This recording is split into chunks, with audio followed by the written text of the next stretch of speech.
ভালোবাসার মানুষকে কিংবা পছন্দের মানুষকে কাছে পাওয়ার একটা আমল আছে, অর্থাৎ পাগল করার একটা আমল আছে।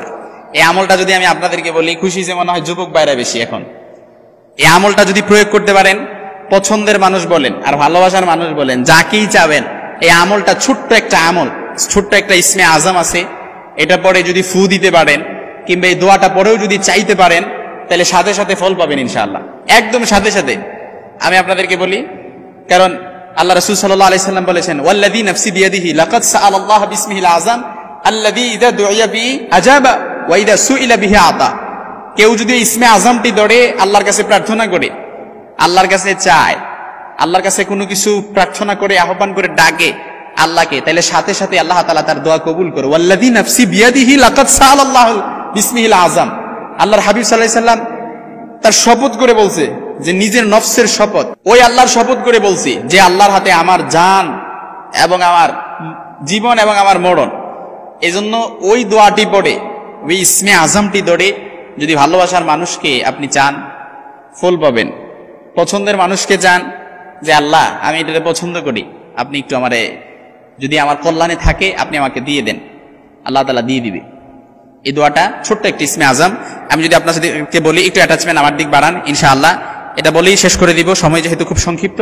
তবে আমলটি করার কিছু ফর্মুলা আছে, যে কোনো আমলই যদি করতে পারতেন আর যদি আমলটা কবুল হয়ে যেত তাহলে তো ভালোই ছিল। এজন্য কিছু মূলনীতি আছে, some principle you have to follow it. এই প্রিন্সিপালগুলো যদি আপনি ফলো করতে পারেন, ফলো করে আমল করতে পারেন, ইনশাআল্লাহুল আজিজ দোয়াটা আল্লাহ তাআলা সরাসরি আরশে আজিমে নক করবে। এজন্য দোয়াটি কখন করবেন, কিভাবে করবেন, কিভাবে করলে ডিরেক্ট আরশে আজিমে নক করবেন, কিংবা সাথে সাথে দোয়াটা কবুল হয়ে যাবে। যাকে ভালোবাসেন তাকে ফিরে পাবেন, যাকে পছন্দ করেন তাকে নিজের আপন করে রাখতে পারবেন। যুবক ভাইরা, যাকে ভালোবাসো এই আমলটি করো, করার সাথে সাথে আল্লাহ তাআলা তোমাদের আমলটা কবুল করে দিবে।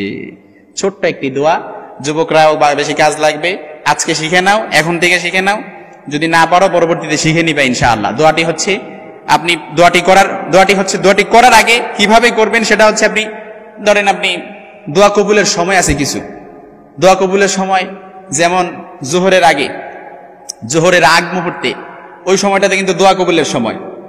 মাগরিবের আগে, ওই সময়টাতে কিন্তু দোয়া কবুলের সময়। আসরের পরে মাগরিবের আগে, ওই মুহূর্তটা কিন্তু দোয়া কবুলের সময়। তারপর বাইনাল আযানি ওয়াল ইকামা, আযান এবং ইকামতের মধ্যবর্তী সময় দোয়া কবুলের সময়। তারপর তাহাজ্জুদের সময়, একদম শেষ রাতে, ওই সময় কিন্তু দোয়া কবুলের একদম মুখ্যম সময়।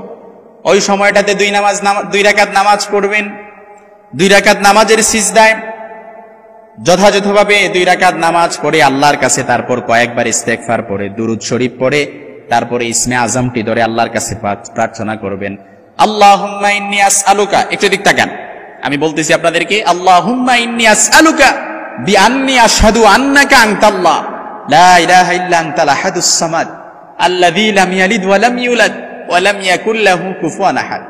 বেশি কিন্তু কঠিনও না, শব্দগুলো অনেক পরিচিত, কিন্তু শেষের শব্দগুলো তো অনেকেই পারি। লা ইলাহা ইল্লা আনতাল আহাদুস সামাদ আল্লাযী লাম ইয়ালিদ ওয়া লাম ইউলাদ ওয়া লাম ইয়াকুল লাহু কুফুয়ান আহাদ। অর্থাৎ শব্দটি একদম সিম্পল, এই শব্দটি আমরা অনেকেই পারি, মুখস্থ পারি, কিন্তু এখন একটু একসাথে মিলায় পড়বেন, আল্লাহুম্মা ইন্নী আসআলুকা বিআন্নী আশহাদু আন্নাকা আনতাল্লাহ লা ইলাহা ইল্লা আনতাল আহাদুস সামাদ আল্লাযী লাম ইয়ালিদ ওয়া লাম ইউলাদ ওয়া লাম ইয়াকুল লাহু কুফুয়ান আহাদ। কেউ যখন এই দোয়াটা পড়ে আল্লাহর কাছে বলে, আল্লাহ এই পছন্দের মানুষকে আমি চাই, আপনি আমাকে দিয়ে দেন, আল্লাহ তাআলা দিয়ে দিবে। আল্লাহ এর সাথে আমার মহব্বত নাই, আমাকে একটু মহব্বত বৃদ্ধি করার কিছু, আল্লাহ মহব্বত বৃদ্ধি করার মতো কিছু ভালোবাসা, কিছু মূলনীতি এর ভেতরে আমাকে জাগ্রত করে দেন। তারপর যদি স্বামী স্ত্রীর মহব্বত নাই, স্বামী স্ত্রীর ভালোবাসা নাই, এগুলো যদি বলে, আল্লাহ আমার স্বামী আমারে পছন্দ করে না, আমার স্বামী আমারে ওইভাবে রেসপন্স করে না, আল্লাহ আপনি আমার স্বামীর প্রতি আমার মহব্বত ভালোবাসা বৃদ্ধি করে দেন, আমার প্রতি আমার স্বামীর মহব্বত ভালোবাসা বৃদ্ধি করে দেন, আল্লাহ সংসারটাকে শান্তির স্বর্গরাজ্যে পরিণত করে দেন।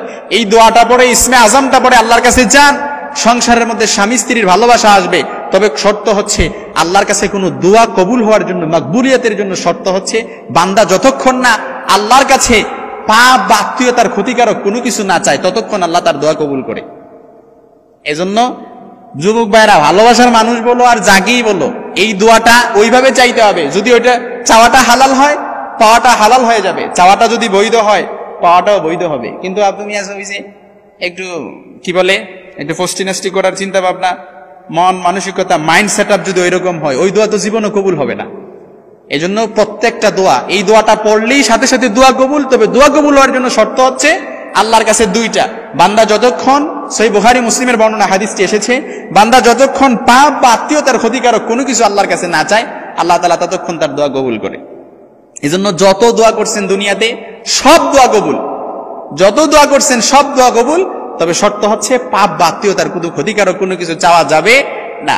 আর যদি না চান তখনই আল্লাহ তাআলা আপনার জন্য যখন যেটা কল্যাণকর মনে হবে তখনই ওইটা আল্লাহ তাআলা কবুল করবে। সুবহানাল্লাহি ওয়া বিহামদিহি।